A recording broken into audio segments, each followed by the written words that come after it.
సెషన్లో మీకు మౌజ్ ఈవెంట్స్ అయినటువంటి జావాస్క్రిప్ట్లో ఉన్నటువంటి మౌజ్ ఈవెంట్స్ అయినటువంటి మౌజ్ ఓవర్ మౌజ్ అవుట్ అనే ఈవెంట్స్ గురించి చెప్పబోతున్నాను. అది ఎలా పని చేస్తుంది అనేది మనం ఇక్కడ చూద్దాం. సో ఇక్కడ చూడండి, నాకు టైటిల్ అనేది అటు ఇటు స్లైడ్ అయితే ఉండింది. దీని మీద కర్సర్ పెట్టినప్పుడు అదేమవుతుంది, స్టాప్ అవుతుంది. కర్సర్ తీసేసినప్పుడు మళ్ళీ స్లైడ్ అవుతుంది, మొదలు పెడుతుంది. సో దీన్ని ఏ విధంగా మనం జావాస్క్రిప్ట్లో మౌజ్ ఓవర్ ఈవెంట్స్ యూజ్ చేసి చేయాలనేది చూద్దాం. సో ఇక్కడ నేను ఏం చేస్తున్నానంటే సబ్లైమ్ టెక్స్ట్ ఎడిటర్ తీసుకున్నాను. ఈ సబ్లైమ్ టెక్స్ట్ ఎడిటర్కి నేను లైవ్ సర్వర్ ఇన్స్టాలేషన్ చేశాను కాబట్టి ఇక్కడ స్ట్రైట్ అవే నాకు లైవ్ సర్వర్ వస్తుంది. ఏదైతే నేను మోడిఫికేషన్స్ చేస్తానో రిఫ్రెష్ కొట్టకుండానే నాకు అవుట్పుట్ అనేది బ్రౌజర్లో ఎగ్జిక్యూట్ అవుతుంది. సో దట్ ఈ మౌజ్ ఓవర్ అనే ఈవెంట్ నేను ఎగ్జిక్యూట్ చేయడానికి నేను సెలెక్ట్ చేసుకుంటున్న టూల్ ఏంటంటే మార్క్యూ టూల్ అనేది తీసుకుంటున్నాను. So marquee is an element. దీన్ని ఎలిమెంట్ అంటారు. ఈ ఎలిమెంట్కి కొన్ని అట్రిబ్యూట్స్ ఉంటాయి. ఆ అట్రిబ్యూట్స్ అప్లై చేసి అవుట్పుట్ను మనం ఎగ్జిక్యూట్ చేద్దాం. సో ఈ అట్రిబ్యూట్కి ఏం చేస్తుందంటే స్క్రోల్ చేస్తుంది టైటిల్ని, టెక్స్ట్ని. సో దానికోసం నేను ఏంటంటే హెడ్డింగ్ అనేటువంటి ఎలిమెంట్ అనేది యాడ్ చేశాను. సో ఎప్పుడైతే నేను సేవ్ చేశానో బ్రౌజర్లో చూస్తే వితౌట్ రిఫ్రెష్ కొట్టకుండానే మనకు అవుట్పుట్ ఈ విధంగా వస్తుంది. అది రైట్ టు లెఫ్ట్ స్లైడ్ అవుతుంది. సో నాకు మార్క్యూలో కొన్ని అట్రిబ్యూట్ ఉంటాయి. ఈ అట్రిబ్యూట్ అసైన్ చేస్తున్నాను. విడ్త్ ఈజ్ ఈక్వల్ టు నాకు ఏ విధంగా కావాలంటే జస్ట్ 250 కావాలి. నేను సేవ్ చేశాను. సో దట్ ఇది మన విడ్త్ అనమాట. సో అందుకోసం అనేది 100% విడ్త్లో కాకుండా మనం ఇచ్చినటువంటి విడ్త్ వాల్యూలోనే రావడం జరుగుతుంది.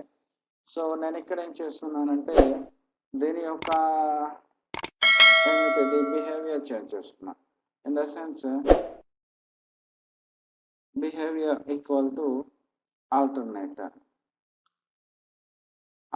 అనేది ఇచ్చాను, సేవ్ చేశాను. ఇప్పుడు చూడండి, బిహేవియర్ అప్లై చేసినప్పుడు స్క్రోల్ అవుతూ వెళ్ళదు, అది అక్కడక్కడే మనకి ఈ విధంగా రిఫ్లెక్ట్ అవుతూ ఉంటుంది, అక్కడక్కడే స్లైడ్ అవుతూ ఉంటుంది.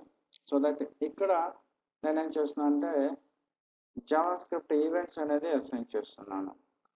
ఓకే, సో దట్ ఇక్కడ వచ్చేసిన తర్వాత ఏమిస్తున్నా అంటే ఆన్ మౌజ్ ఓవర్ అనేది event.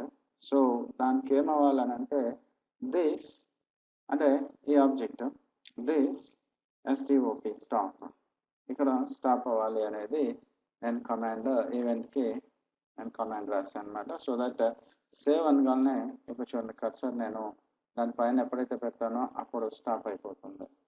And at the same time అంటే మౌజ్ ఓవర్ అనేది ఈవెంట్ అనమాట, స్టాప్ అవ్వాలని ఈవెంట్ రాశాను.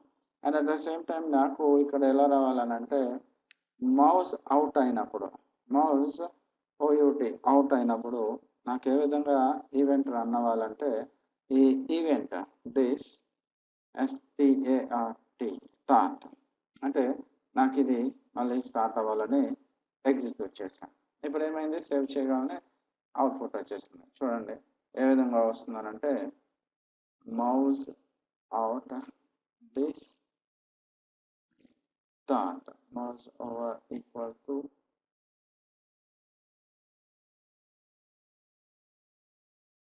సో ఇక్కడ మనం ఇవ్వాల్సింది ఆన్ మౌజ్ అవుట్ అని ఇవ్వాలి. సేవ్ చేశాను.